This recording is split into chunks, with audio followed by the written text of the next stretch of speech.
estoy en Málaga, entrando en el centro de ciberseguridad que tiene Google aquí, por cierto, específicamente sobre ciberseguridad, el mayor de toda Europa, y me voy a encontrar con la directora del proyecto, así es que si avanzáis conmigo, charlamos con ella. Paloma. Hola, bienvenida, Gloria, encantada. Qué bien. Muchas gracias por venir. Que nos encontramos aquí. Pues, ¿Vamos a pasar? Sí, vamos a pasar. Y Paloma, nos sentamos por aquí, qué sitio tan espectacular, ¿dónde me has traído? ¿Dónde? Pues bienvenida, Gloria. Ese es el Centro de Ciberseguridad de Google en Málaga. Es el único que tenemos centrado en ciberseguridad en toda Europa y nos dedicamos en él a hacer todas las actividades de formación y divulgación para ciberseguridad. Y tú desde el principio en este proyecto del que luego vamos a hablar, pero primero yo quería saber tú, sobre todo para identificar cómo llega una a esta posición, siendo además tan joven como eres. ¿Eres de aprovechar todas las oportunidades? Sí, lo intento. También creo que en mi trayectoria profesional he tenido suerte de tener personas que me han acompañado, que han apostado por mí, me han apoyado y me han dado esa confianza que muchas veces necesitamos para poder ir hacia oportunidades que inicialmente no son las que creemos, ¿no?, que vamos a continuar. Pero sí es súper importante saber aprovechar las oportunidades que se nos ofrecen.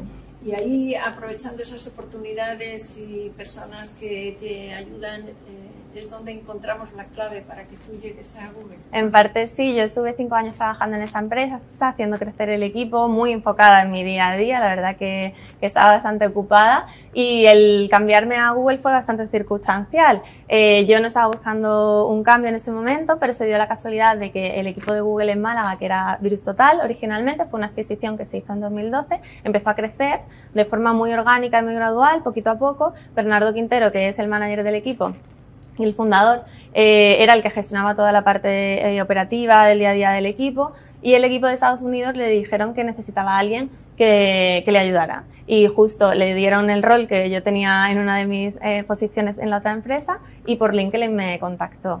¿Y qué vio en ti? O tú, por ejemplo, imagínate que ahora nos están viendo Chicas Imparables, tú dices, ¿te vendría bien que desarrollaras estas habilidades? No tener miedo, aprender de cosas que a lo mejor no están tan cercanas a lo que ya conocemos, esforzarnos por probar cosas nuevas, intentar estar en entornos en el que te permitan crecer, en el que puedas aprovechar nuevas oportunidades y probar. Tecnología es un sector súper cambiante, donde cada año, cada poco tiempo van surgiendo nuevas oportunidades, y no tener miedo a cogerlas. Coger el cambio y abrazarse a él, no negar para nada la tecnología. Cuando tú comienzas, de hecho, a trabajar hace poco más de 10 años, ¿de qué manera se hablaba de la ciberseguridad?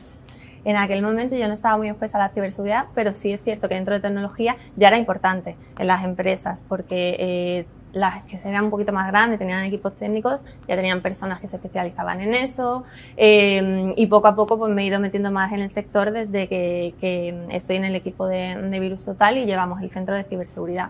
Lo que sí estamos dándonos cuenta es que últimamente hay un poco más de exposición, se habla más del tema, pero es cierto que a nivel de concienciación todavía falta por hacer, porque sigue siendo algo que no se afronta a veces hasta que no te pasa.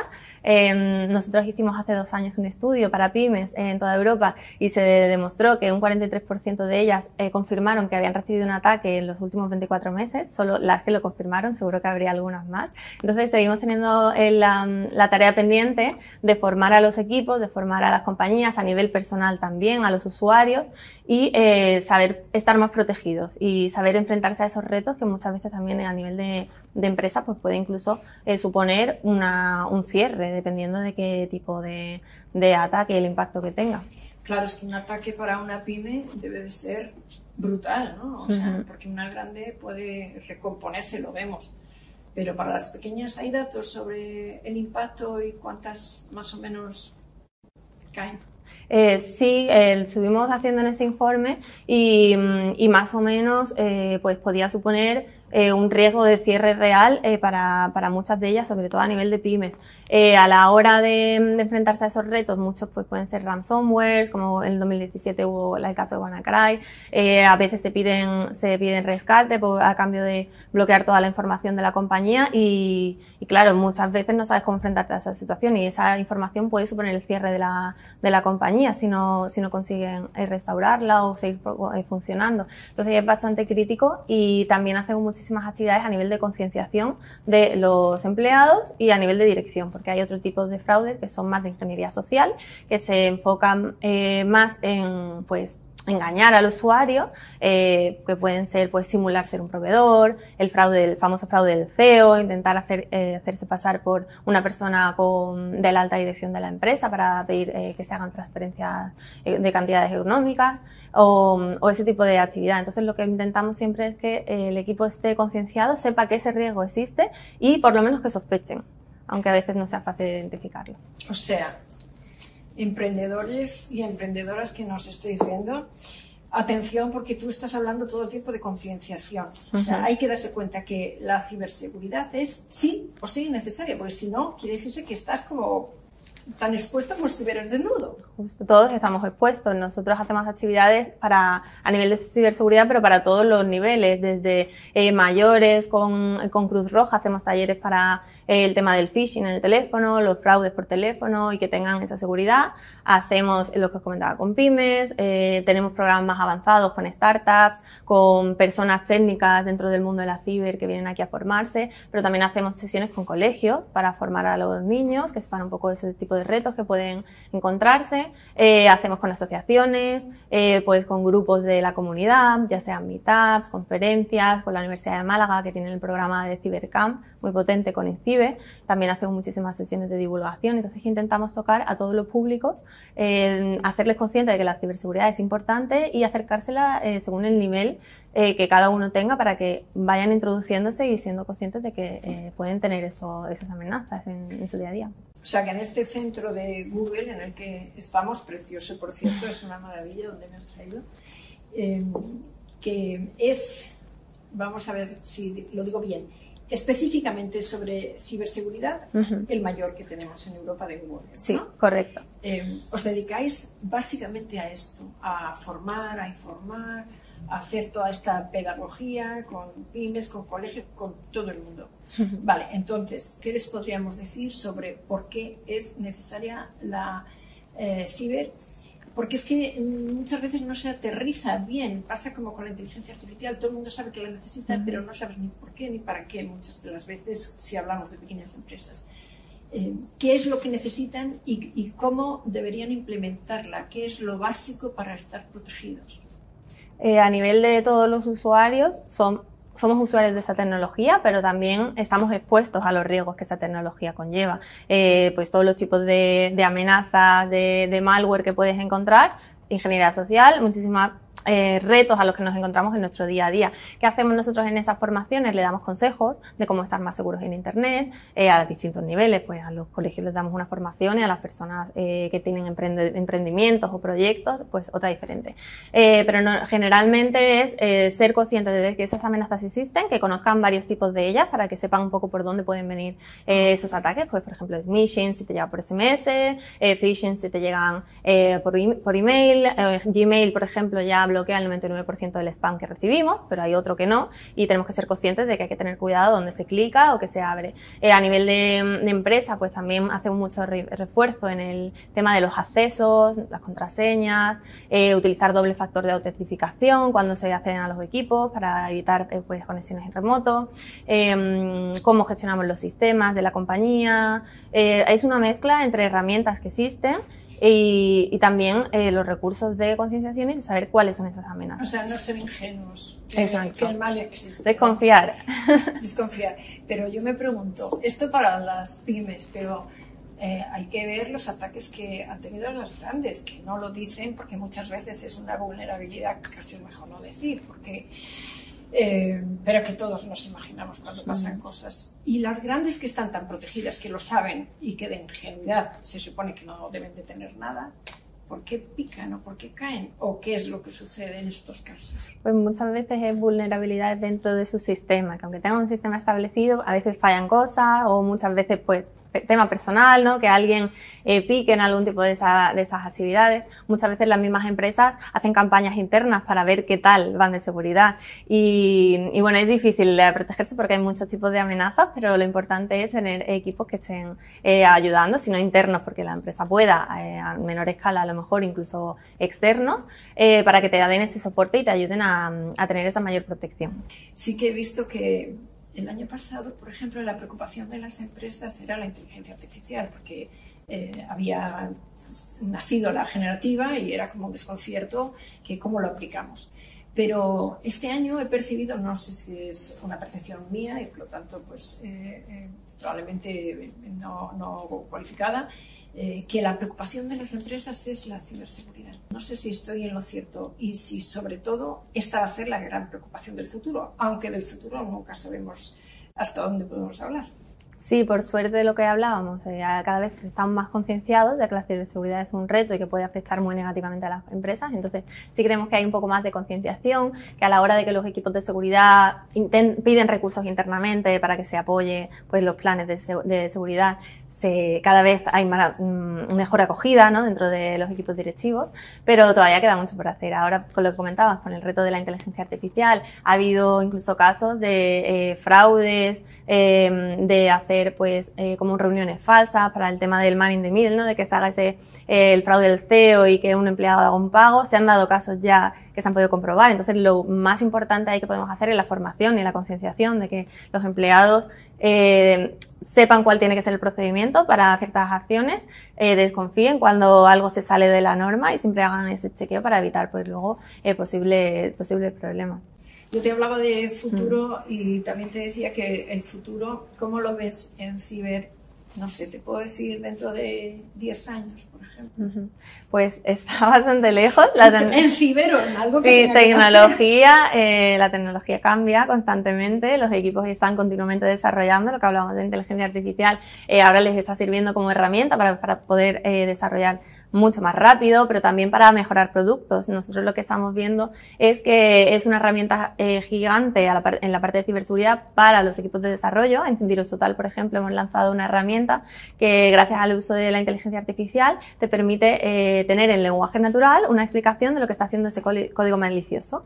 Entonces, gracias a eso, personas que no tenemos esa base tan tecnológica, vamos a ser capaces de entender cuáles son esas amenazas a las que estamos expuestas. Y, por otro lado, se van a seguir desarrollando nuevos productos. Entonces, creemos que va a avanzar muchísimo, va a ayudar mucho a que se puedan hacer cosas más ágilmente, ¿no? Se pueda trabajar más fácilmente, pero no sabemos hacia dónde va. Otro ejemplo de tecnología que te puedo poner, la semana pasada tuvimos aquí a una compañera de San Francisco, y ella nos comentaba que allí ya están usando el Waymo, que es el coche autónomo, que llevan muchos años probándose, se ha utilizado, pero ya está al acceso de la ciudadanía, igual que el Uber. ¿Y qué se han dado cuenta? ¿Cómo que han descubierto allí? Pues que la hora donde más personas se intentan desplazar en ese tipo de transporte, ese servicio está muy demandado, lo que significa que hay mucha confianza. Que en San Francisco se coge súper habitualmente. Y el coche autónomo sin conductor, conduce solo. Uber, ya, sí, lo que ella nos comentaba, que a ella le daba más seguridad porque era mucho más estable, sabía que la conducción era más tranquila, que iba a llegar a su hora, que no hay el tema humano. ¿Qué es muy importante en la tecnología en este tipo de casos? Que estemos todos involucrados, que haya equipos diversos haciendo ese desarrollo, la parte ética de todos esos productos, y por eso también son muy importantes que haya muchas mujeres en esos equipos para tener todas las perspectivas y que eso realmente podamos confiar de esa manera, ¿no? De, pues me monto en este coche aunque no haya conductor, porque sé que se ha desarrollado con un equipo diverso que hace que esa tecnología sea lo más fiable posible. ¿Y qué hacemos para que las mujeres, las chicas, las niñas quieran estar? ¿Cómo les animamos, apasionamos por la tecnología o en este caso por la ciber? Porque además hay muchísimos puestos de trabajo disponibles en Europa, en el mundo, para ciberseguridad. Muchísimo, incluso en España. Ciber sacó un informe en el que decía que había unas 42.000 posiciones cubiertas, pero había 83.000 vacantes en general, o sea, se quedan casi la mitad de los puestos sin cubrir. En ciber es todavía más grave, ¿no? En la brecha de género en el trabajo. Hay como un 14% así de mujeres en los equipos técnicos, cuando en tecnología seguimos en torno a un 25%. Entonces es muy importante que no busquemos a esos perfiles a la hora de publicar esas ofertas, que al principio hablábamos un poco de la parte de recursos humanos, muchas otras compañeras de otras empresas nos comentan que les cuesta llegar a esos perfiles, porque claro, no se han formado. ¿Cómo lo hacemos? Llegando desde el colegio, ¿no? Desde la base, animándoles, que vean referentes. Nosotros en las sesiones que hacemos con colegios intentamos que siempre haya compañeras, que vean que esas mujeres están ahí, en ese sector, que hacen cosas muy interesantes, que es muy divertido. Una vez al trimestre, con una de las asociaciones con las que colaboramos, que es Yes We Tech, hacemos una actividad para 100 niñas y las traemos aquí y hacen talleres de programación, de inteligencia artificial, de ciberseguridad, para acercarles la tecnología y que más allá de sus actividades curriculares en los colegios se interesen por ir a campamentos, ir a formaciones, y cuando llegue la hora de elegir qué carrera o qué asignaturas o qué bachiller quieren hacer, ya tengan ese interés y esa referencia, y así podemos conseguir que lleguen más a las universidades o a los grados de formación.